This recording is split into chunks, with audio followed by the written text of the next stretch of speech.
National Food Security Act NAFSA Priority Household Antyodaya Anna Yojana AAY gi card paibasingna RTI thabada fee laudanaba Manipur Information Commission na puari da lehoragadaba judgment pikhre thasagi haukiba tang taraga tarukta pikhiba judgment asina Right to Information Act 2005 amasung National Food Security Act 2013 anigi marakta leiramba legal gi chamamnaba amadi sel thungi fibam sothaba miyoisingna RTI thabada fee laugani natraga lauroi haibagi chayetnaba adu kokhan bangamkhre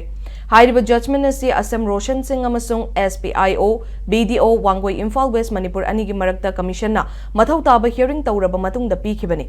commission asigi matung inna Right to Information Act 2005 ki section 7 clause 5 ki makhada below poverty line de leiba miyoisingna RTI thabada fee pibagi mathau tade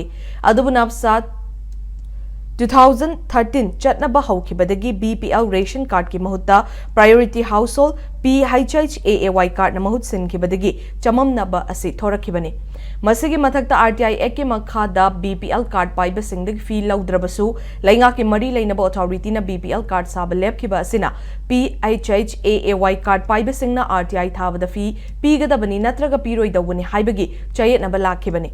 maram asina BPL card tagi PHHAAY card olabasu lairabagi pankhai makhada leiba sing muthatle haibadi leitabana PHHAAY card paiba sing asi BPL category gi manungda challi haiduna fee laudanabagi judgment asi commission na pikhibani